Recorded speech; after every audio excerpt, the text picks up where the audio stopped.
بسم اللہ الرحمن الرحیم۔ میں ہوں ایس انصاری۔ گانا اور موسیقی، سوال کیا ہے علی عمران نے اور اویس صاحب، عمران صاحب اور اویس صاحب۔ جواب، قرآن تفصیل تو دین کی دیتا ہے، یعنی جتنی پابندیاں اس نے لگائی تھیں وہ لگا دیں۔ اس کے علاوہ انسان کے شب و روز کی ایکٹیویٹیز کو پابند نہیں کیا، چند اصول دے کر اسے آزاد چھوڑ دیا، اصولوں سے پابند کر کے اسے آزاد چھوڑ دیا۔ اس آیت کو سمجھیے، وہ کہتا ہے لا تصفوا السنتکم الکذب ھذا حلال وھذا حرام لتفتروا علی اللہ الکذب، 16 کی 116۔ تم اپنے منہ سے، اپنے زبان سے یوں ہی مت کہہ دیا کرو کہ یہ حلال ہے یہ حرام ہے، یہ تو بہتان تراشی کرتے ہو اللہ کے اوپر۔ اب آئیے پہلے حلال کو سمجھ لیں کہ حلال کسے کہتے ہیں۔ جب حلال سمجھ لیں گے تو آج سمجھ میں آ جائے گی۔ حلال کے معنی ہے گرہ کھول دینا، گرہ کھلی ہونا، اور تحلیل کے معنی ہے گرہ کھول دینا۔ لہذا جو چیز حرام نہیں ہے اس کی گرہ کھلی ہوئی ہے، وہاں کسی نے پابند نہیں کیا، حلال ہے۔ پابندی حرام ہونے سے ہوگی۔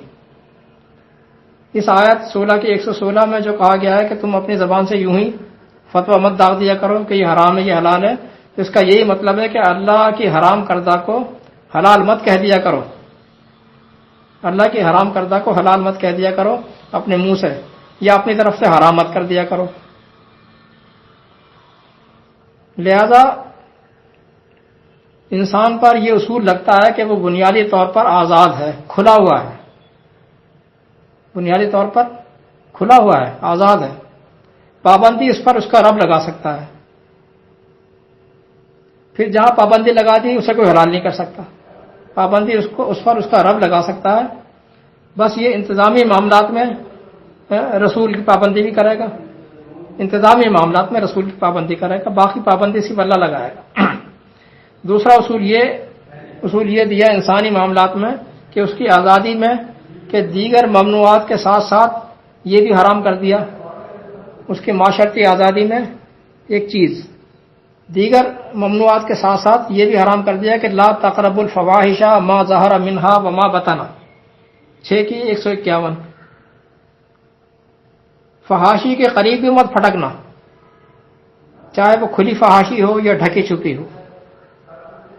اس آیت نے پابندی لگا دی کہ آپ کی تمام معاشرتی ایکٹیویٹیز پر، چاہے وہ کچھ بھی ہو، گانا گا رہے ہیں تو اس میں فحش کلامی نہ ہو، موسیقی ہے تو اس میں فحاشی نہ ہو، کوئی پلے کر رہے ہیں تو اس میں کوئی فحاشی نہ ہو، کوئی فنکشن کر رہے ہیں تو اس میں کوئی فحاشی نہ ہو، یعنی تمام آزادی کے اندر فحاشی ممنوع، آزادی ہر کام کی، فحاشی ممنوع۔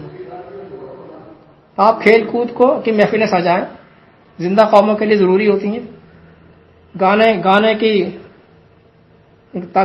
ترانے موسیقی اللہ نے تو حرام نہیں کی، لیکن فحاشی سے بچتے ہوئے، اور ان تمام پابندیوں کی قید میں رہتے ہوئے جو اللہ نے لگائی ہیں، وہ تمام پابندیاں جو قرآن نے لگا رکھی ہیں ان کی پابندی کرتے ہوئے آپ آزاد ہیں۔ تمہاری تمام ایکٹیویٹیز کو، انسان کی تمام ایکٹیویٹیز کو وہ نام لے کر تو حلال نہیں کرے گا نا کہ یہ بھی حلال ہے یہ بھی حلال ہے یہ بھی حلال ہے۔ جہاں جہاں پابندی لگانی تھی پابندیاں لگا دیں، باقی آپ آزاد ہیں۔ نام لینے کی ضرورت نہیں ہے کہ اللہ نے موسیقی کو حلال کیا ہے تو بتاؤ کہاں لکھا ہے، اللہ نے گانے کو حلال کیا ہے تو بتاؤ کہاں لکھا ہے۔ یہ بات ہی بے وقوفی کی ہے۔ تمام ایکٹیویٹیز پہ آپ آزاد ہیں، سوا وہاں جہاں اس نے پابند کیا ہے۔ والسلام ایس انصاری۔